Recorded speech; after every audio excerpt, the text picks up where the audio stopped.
तारीख की तारीखों में ईरान और इसराइल के दरमियान इतनी ही शिद्दत और पेचीदगी के साथ कम ही तनाज़ात रूनुमा हुए हैं। ये अशरों पर मुहित मुतनाज़ा रिश्ता जुग्राफियाई सियासत, मजहब और मुतसादिम कौमी मफादात से जुड़ा हुआ है। इस तनाज़ा की जड़ों को सही मानों में समझने के लिए हमें उन दो कौमों की तारीखों इस में झांकना चाहिए, उन धागों का सुराग लगाना चाहिए जो उन्हें आपस में बांधते हैं और उन फॉल्ट लाइनों को जो उन्हें फाड़ देते हैं। एक्ट 1 तनाज़ात की बुनियादें।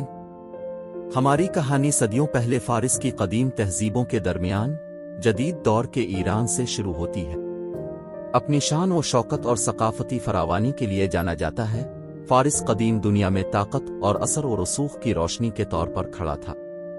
दरी असना ल्यूनेट में इसराइल की सरजमीन ने तौहीद के ज़हूर और यहूदी लोगों के उरूज की गवाही दी। उनकी जिदोजहद और फतूहात ने एक मुनफरिद सकाफती और मजहबी शनाख्त की बुनियाद रखी। जैसे जैसे सल्तनतें मदूम होती गईं, सल्तनत फारिस ने इसराइल की सरजमीन समेत वसी इलाकों को घेरते हुए अपनी रसाई को वसी किया।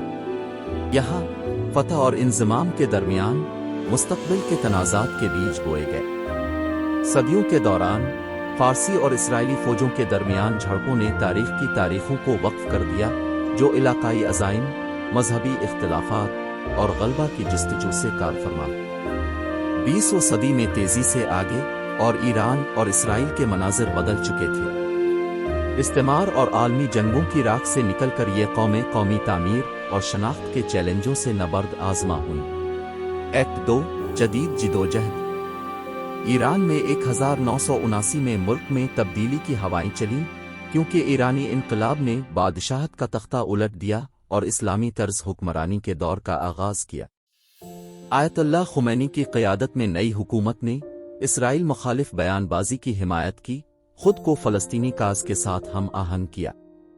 दरी असना मशरिक़ वस्ता के क़ल्ब में इसराइल की रियासत दूसरी जंग अजीम की राख से उभरी थी, जिसकी बुनियाद 1948 में इसके अरब पड़ोसियों की शदीद मुखालफत के दरमियान रखी गई थी। अरब इसराइल जंगों और अंतफाजा समेत कई दहाइयों के तनाज़ात ने इसराइल के जुग्राफियाई सियासी मंजरनामे और उसके पड़ोसियों के साथ ताल्लुकात को तश्कील दिया। इस्लामी जमहूरिया की क़यादत में ईरान, लबनान में हिज़्बुल्लाह और गज़ा की पट्टी में हमास जैसे इसराइल मुखालिफ गिरोहों का कट्टर हामी बन गया। माली इमदाद, फौजी मदद और नज़रियाती सफ़बंदी के ज़रिए ईरान ने इसराइल के इलाकाई तसल्लुत को चैलेंज करने और उसकी सलामती को नुकसान पहुंचाने की कोशिश की। इसराइल के लिए ईरान के जौहरी प्रोग्राम का खौफ बहुत ज़्यादा फैल गया, जिससे मुमकिना वजूदी खतरे का खदशा पैदा हो गया। सिफारती कोशिशें, इक्तिसादी पाबंदियां और खुफिया कार्रवाइयां ईरान के जौहरी अज़ाइम का मुकाबला करने के लिए इसराइल के हथियारों में हथियार बन गईं। एक्ट 3 अमन के रास्ते।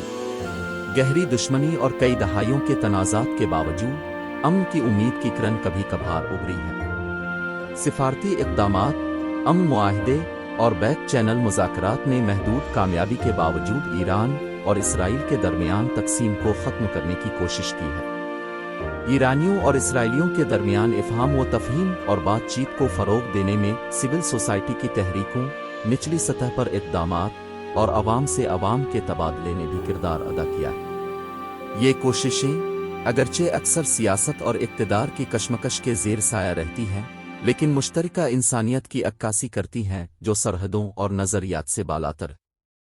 जैसा कि हम तारीख़ के दौराहे पर खड़े हैं, ईरान इसराइल ताल्लुकात का मुस्तक़बिल गैर यकीनी है। क्या उसकी तारीफ़ मुसलसल तसादुम और दुश्मनी से होगी, अमन और मुफाहमत की आवाज़ें गालिब होंगी? सिर्फ वक्त ही बताएगा। एक बात यकीनी है, ईरान और इसराइल की आपस में जड़ी हुई तारीखें इंसानी तहजीब की पायदार पेचीदगियों की याद दहानी का काम करती हैं, जहां माजी की बाज़गश्त हाल और मुस्तक़बिल की तश्कील करती रहती है। नतीजा, ईरान और इसराइल के दरमियान तारीखी तनाज़ो सियासत, मजहब और शनाख्त के पेचीदा बाहमी अमल का सबूत है। जैसा कि ये कौमें जदीद दुनिया के चैलेंजों से निमट रही हैं, क्या वो इफ़हाम व तफ़हीम, रवादारी और बिलाखिर अमन की तरफ रास्ता तलाश करें?